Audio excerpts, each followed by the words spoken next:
Church Growth Unleashed, diving into all things leadership and church growth. Provide the help, encouragement, insights that you need along the journey of growing yourself as a leader and your ministry. Hey guys, we're back for part 2 of a conversation we started last month with Rick Johnson, my good friend and leader in the Chick-fil-A organization, where we're talking about culture, toxic culture, how to create a healthy culture, how to get your culture back on track. You're not going to want to miss this. We've got some great content, and we're going to cut to that right now. Get your pen out and get ready to take notes.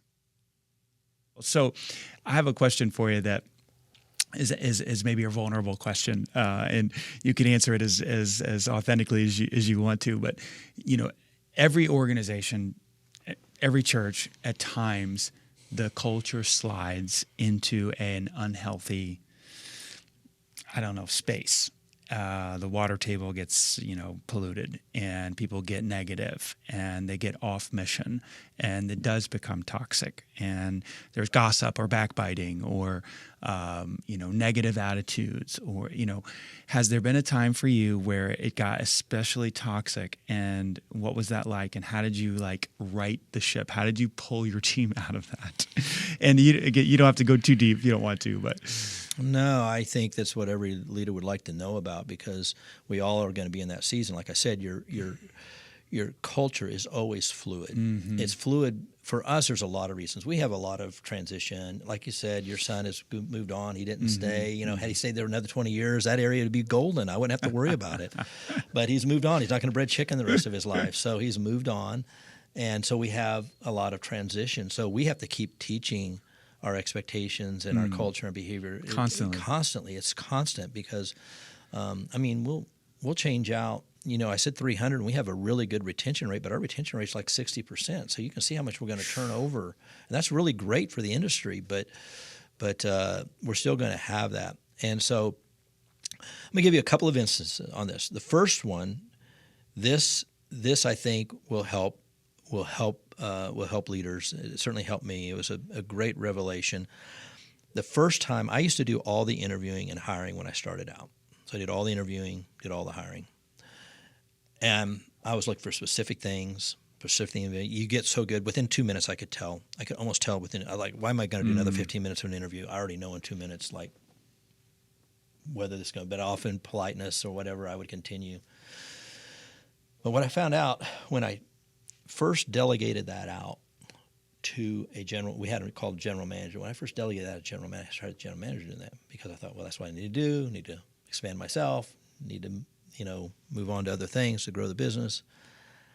In about 6 months, 9 months, I started looking at my team, and I said, they don't look like me anymore. Not that I want them to look like this, but they didn't fit the profiles and the quality.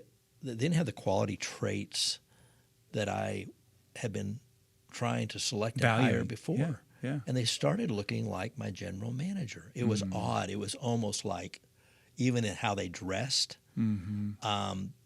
This particular general manager wasn't as sharp a dresser. I, didn't come in. I came in with a tie of day, sharp, wasn't quite as sharp. Mm-hmm. I think messier in some different areas, maybe not as attentive to detail. Anyway, I started seeing all these different things showing up. Interesting. And I go, wow.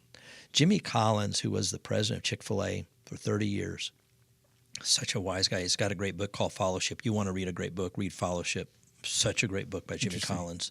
Not Jimmy Collins' leadership, but Jimmy Collins, the president of Chick-fil-A. Collins, yeah. And he said to us as owner-operators, he said, after the first year, he said, you get the team that you deserve. Like, he gave you a year. Like, you take over a restaurant, you've got team members, normally that's the way it was. We take over a restaurant, and already had team members already there, and operators claim, well, I can't get this done, I'm not getting these sales goals, I'm not reaching this type of quality because of my team members. He said, well, okay, fine, all right. You get a pass for a year. But after a year, that's your team. It's on you. That's your team. And so that was the first thing, is I would just I'm putting my hands back in. I actually been doing this again recently, putting my hands back into, listening to the interviewing process and how are we recruiting and what are we looking for and are we bringing in candidates that are on mission that want to be a part of Chick-fil-A and what we're trying to accomplish. And so what are the questions they're asking? How are they making decisions and selection? So that was the first learning lesson. And so I had to correct that. Didn't mean that I took it back over. Sure. It meant that I came back and I engaged myself in that part. Yeah. And tried to get that ship righted there. Yeah. The second time was, Danny, I don't know if you've ever experienced this. I'd be curious because you and I haven't talked about this before. But I had a situation where things got toxic, and I think I created it. I think I created it as a leader. I didn't know I was creating it, but I think I created it. What I thought was the right thing to do was to make each leader of their area of the business feel like that was their area of the business, that they had ownership of it. And so instead of using the word we, I'd say you. I said, how is your team doing today? How is your drive-through running today? How is your kitchen running today? What's going on with your team today? I kept, well, this is your team. You're in charge. Your team, you, and I did it with the intention of trying to grow them and take on responsibility. Sure. But I was using the word you. I was using the second person all the time. I was saying you. And what I started seeing is my team started getting compartmentalized and territorial. And there was tensions that were growing because you're getting over in my area and you're getting over in my area. Yeah. Well, that never happens in church. And the restaurant isn't that big a space. And so... Yeah, you're all under one roof. Yeah, and it even got so strong that I had some leaders say, get out of my area. Ooh. Like, hey. You're messing this up. Yeah, like this is mine, And I realized, I need to change my language. So I started going back, how are we doing today? And using the we and including the we. What are our struggles today? What are our challenges we're having today? Where can we provide more support? I changed the language. I'm changing now. I'm doing it suddenly. I haven't even brought this up a lot to my leadership right now. I'm just we're not going through a toxic season, but this was a number of years ago. But I just started looking at myself. I'm catching myself like, no, I'm not going to go back to that again. So there's a point where you do make very clear, hey, these are my expectations. You own this area. You own these numbers. You own these results. Yes. Great. Helps people grow, flourish. But you have to watch out for this, a little bit of a territorial, possessive, it'll grow. And that to me is what's toxic, when it gets possessive and it gets territorial and it gets they and them. I heard someone say the other day, and I really challenged them. They said, what did they say? I said, the higher-ups. I was in there, and they said, well, the higher-ups said we have to do it this way. And I looked over at them. I said, well, who are the higher-ups? Who are the higher-ups? That'd be you. That'd be you. Like, is it my executive team? Is that me? Who are the higher-ups? That's language. That's a beginning. Yeah. That started telling me there's a rift. That started telling me that, hey, there's some distrust here. There's some sense that we're not all doing this together. Yeah. We're not doing this together. Yeah. What I hear you saying is, again, it goes back to what you said earlier about language, how important language is. That when things have gotten toxic, language is one of the ways you can pull that toxic culture back to health. Yeah. And I don't know if people tend to think that language is kind of it's important. It's not that important. What I hear you saying is like, it is extremely important the way that you talk to your team and the words that you use. Is that fair? I call it weighing your words. I think leaders have to weigh their words. Their words are so influential. Everyone's watching the leader. Especially your words, the words of the leader. My words, my executive team, or the leaders of a team. Yeah. No, it can be the leaders of the team. Every level, their words are shaping the culture. Yeah.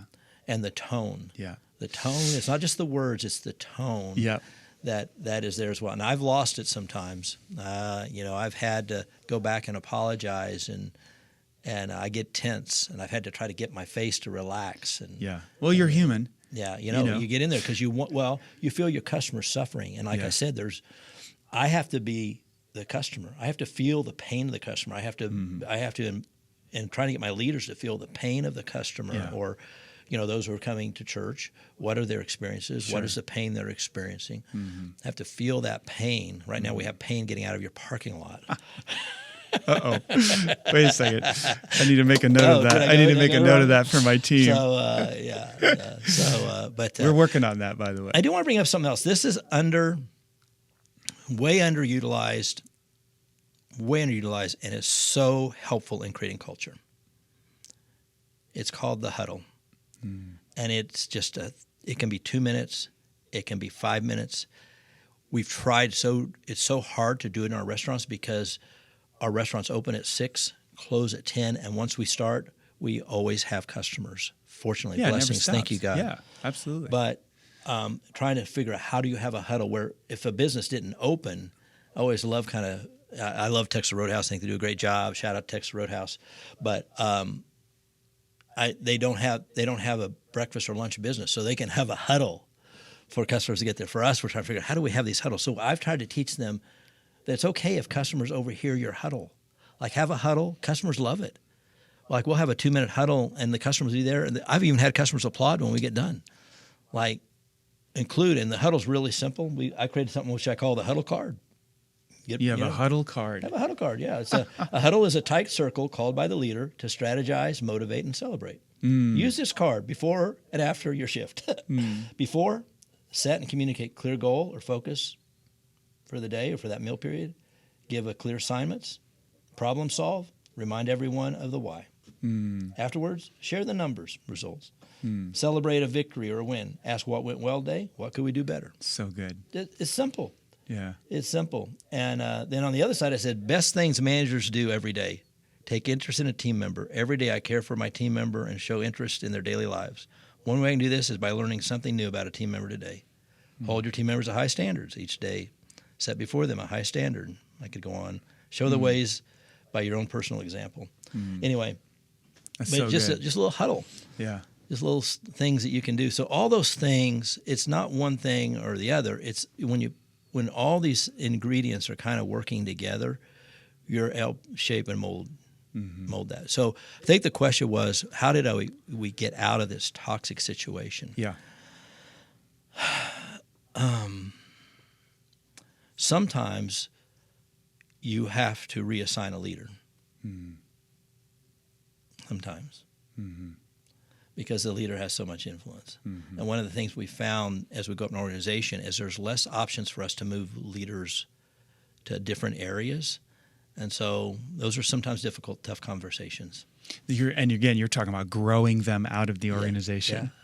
When you say reassign. Yeah, reassign. Yeah. To another organization. Yeah. I just sometimes we don't like to use. We'll separate. We don't like to terminate. We think hey, everyone's got gifts. They all got abilities. They fit somewhere really well. They're going to succeed somewhere. Here. They're just not. It's just not. This isn't really the place. So I think almost everyone select. I mean, very rare in my thousands of team members that we've hired have I ever had someone that's not a good person. They're all quality human beings. It's just sometimes the skills and the sets don't line up. So one of the things I've seen over the years as I've coached pastors and I've seen this hesitation where a leader knows that, or pastor knows that there's a member of their team that is either underperforming or demonstrating some behavior that is hurting the culture, but they don't address it. They don't try to fix the problem. They don't step in. And I think that pastors struggle with that because if they try to reassign them or address it, it can cause a problem. It can cause drama. Then that staff member leaves the church. And when that staff member leaves the church, he brings families with him, especially if that staff member is influential. And so inside of the context of a church, it feels more complicated to just, step in and have that conversation. So a lot of pastors will just not do it. They'll just let it go on for months, even years. And this other staff member just continually chips away at the culture, continually hurts the culture. What would you say to a pastor who is struggling to address the toxic culture because of the implications and the ripple effect that it might have? Any words there? I mean, I know that's a tough question, and it's not your context. But just as a leader to leader, let's say I'm sitting here, that there's a team member on my staff that's hurting us, and I'm sitting over here delaying, putting it off. What would you say to me? Yeah. So I've been that person. I've been that leader who has not addressed it. I love to encourage, positive. You're optimistic, hopeful. You are. All of that. I love that about you. And I found out what I was doing is I was crippling my organization. I was really the team was waiting for me to act. They couldn't breathe. They were suffocating. And once addressed the situation, whether to improve it or had to, as we would say, had to separate our business relationship, the team breathed again. They would breathe and they would excel. There'd be some pain. There's always pain. There'd be someone who would really feel the pain, but overall, you made the right decision when they breathe. But what my talent, again, Meg, she really takes care of a lot of our talent stuff, and she's amazing. She said, it should never be a surprise. It should never be a surprise that someone is not meeting your expectations or performing, and you get to that point. It should not be a surprise. There should be, unless it's, as you know, something that is injuring themselves or injuring others, or just a large character situation that you have to address. It should not be a surprise. Because you're having the conversation. You're having the conversation. You start off with a conversation, and then I talked about fair, and fair is really, I don't think I explained it, but fair is just, what are the facts? Let's just talk about the facts. Just what are the facts that we have? Ask. Let's understand what's going on here. Ask. Understand. Try to understand. Help me understand this. Let's understand this. Just, here's the facts. You're showing up late 4 or 5 times. You got a shift and you're showing up 3 times. What's going on? Well, my mother didn't get home from work and she can't get me to work. Okay. Well, let's change your schedule. Let's not have you come at this time. Let's have you come in this time. Ask, understand. And then impact. This is so important. I as impact. This is how it's impacting the organization, but this is also how it's impacting you. Like I think you're going to want to grow. You're going to want to become a trainer or certified team member or trainer, or you're going to maybe want to be an area manager. You continue showing up late. You're not even going to get to the first growth level. And when we do an assess, and we have started. Well, I'll get into that later, but if we want to. But anyway, fair. So it's facts. It's ask. Try to understand. It's that seek to understand. We understand what's going on. Talk about it. And we don't have to. We can have level tones. We don't have to. We just talk about it. Then impact. This is the impact that we're having. And then R is resolve. It's like, what are we going to resolve to do here? And follow up needs to happen. So you kind of walk through that piece, and in it, what you hope is they to kind of discover, like, whether this is what they want to do or not want to do, or they can see the impact and they can feel it, and they want to make some changes. We've had 2 or 3 leaders the last year that were not performing well.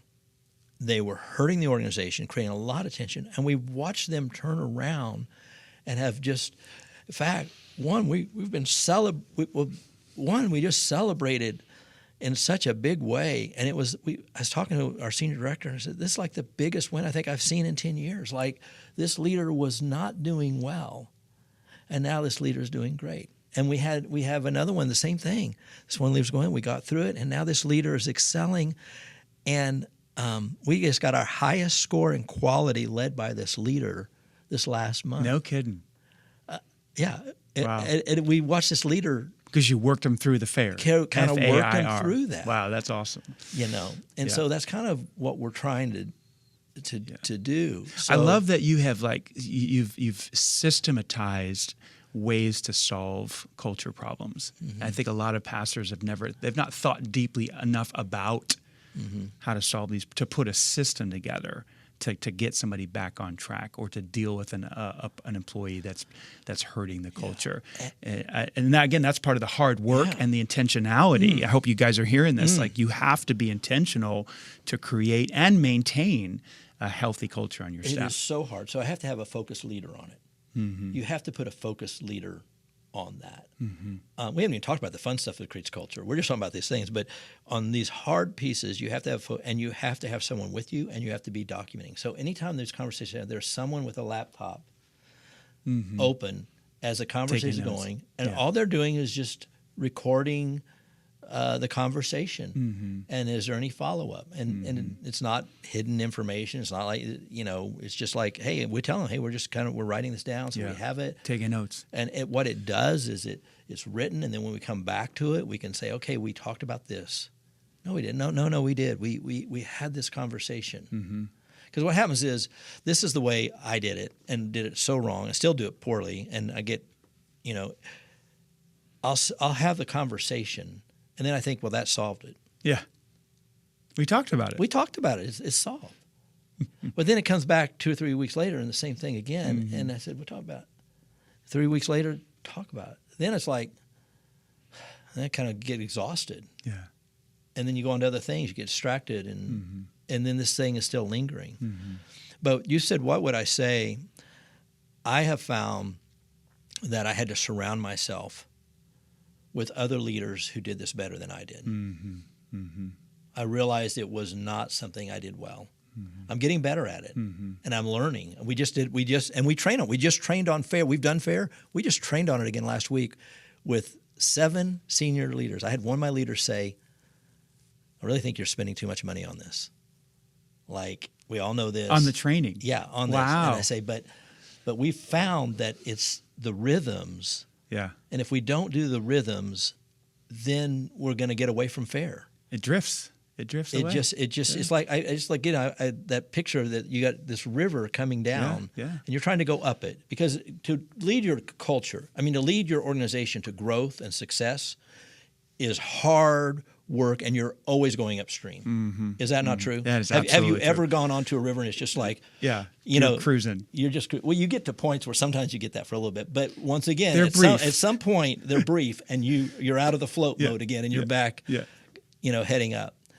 And so it just takes that constant work. So and I'll tell you something else I'm doing. Some people may think this is crazy, but 300 team members, not quite to 300, but I decided to try something. I've been disappointed in some of our levels of service.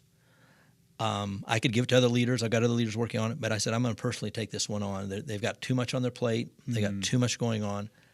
I said, I'm personally going to sit down with our frontline people at one of our restaurants and have a 10 or 15-minute coaching conversation about what my expectations are, what we're trying to accomplish, and what we're trying to do. And so I just started right off the beginning. We're a premium brand, promising to deliver an elevated premium experience to our guests. We are literally trying to over-satisfy every guest. Do you understand what that means? Clarity. Over-satisfy every guest. So we're going to do it the Chick-fil-A way.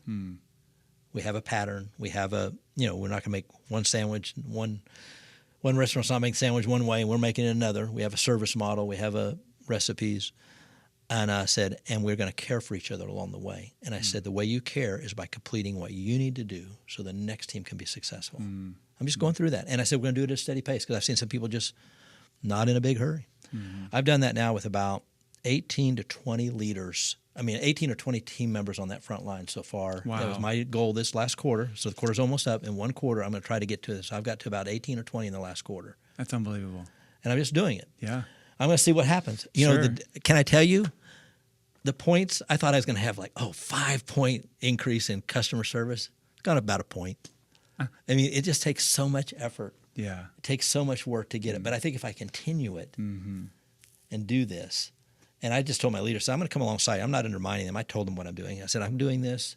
I know you got a lot on your plate. I said, I just want to help support what you're trying to do and see if I can't give a little more support to that right now. Man, I love it. Rick, you've given us a ton of incredible insights today on culture. My takeaways are just the intentionality, the time investment, the repetition, that culture drifts, it leaks if you're not on it constantly. I think those are some huge takeaways from me today. As we wrap up our conversation, we could talk more, and I need to probably have you back on the podcast to do this again, to talk about maybe some of the fun aspects, like you mentioned about culture. As we depart today, is there any final words you might have for a leader to just say, hey, if you had just do this one thing or two things to shape your culture? You've said a ton, and maybe just repeat a couple of things you said, but just one thing you say that you want to leave us with to say, hey, if you want a healthy staff culture, know this or do this. Any final words? Well, it's been a lot of fun. Thanks for having me on. I would say, first of all, what you have to do, you need to do first, is get a clear picture of the reality of your culture. You have, whatever it takes, whether you have to get in it, you need to get your leaders together. We do team member surveys that are anonymous that we have another company do, and we get a lot of feedback from them. We get maybe 40% participation, sometimes 60% participation, so we can look at that, and they're giving us feedback. But I think first is get a clear picture. Where are you at? You just got to figure out where you're at. And it's going to be discouraging. When these surveys come back, I feel like we got a great culture, and I'll see all these things, and I go, oh, that hurts, and that hurts, and that hurts. But it's better to know where the wounds are and the pain points are, and so I think first just getting a clear picture of reality of where your culture is, and getting leaders to help you with that, and to really get honest with you. I do ask for a lot of honest feedback from our leaders, like how is this? How is this going? How are we doing? And the other thing, it takes courage. It does. You have to look at that. I think number two, we've already talked about it, but just getting very clear on what your design. We call it culture by design. You want to have culture not by default. You want to have culture by design. That's not where a default. lot of us are. We're culture by default. We want to have culture by design. And I think there's another one. You are the one that introduced me to Gino Wickman's book, Traction. But in Traction, there's a section called People Analyzer. And in that, you can lay out what are your values or the qualities of the individuals you want on your staff. And then you can line your team up against that, and you can grade kind of where they're at, and it kind of show you where you might need to put more emphasis, or where you might have put more training and so forth. But that People Analyzer is a nice tool that you can use from that. And then I would say communicate and model. Communicate and model what you want. Dan Cathy, every time he comes on a Chick-fil-A lot, is still picking up trash that he sees on the lot because he wants a clean parking lot. And he's the CEO. Well, he was the CEO and president of Chick-fil-A, but now he's over the Chick-fil-A board, and doing many other wonderful things in Atlanta. But still picks up trash. But he'll still, absolutely. And so you model it, and so I think that those things will all be helpful, to do that. But stay encouraged. Culture is fluid. And as you start applying these things and doing these things, you will see, not immediately, it takes some time, but you will begin to see things start to turn and start to change. And then when you start getting to this healthy culture, it's a beautiful thing. It's like I said, it's like beautiful music. You walk in and it's just, you can feel it. You sense that people are enjoying their work. They understand they're doing meaningful work. They are excited and pleased to be a part of the organization. They want to be there. And then you hear stories like your son who, you find out that it was a great growth experience and development experience for them as well. So thanks you again for having me here. And what a joy. It's been great being with you today. Rick, you've said so many good things today. I'm going to go back and re-listen to this podcast myself and write those things down and start applying that to our culture at Emmanuel. I hope you guys do the same thing. And,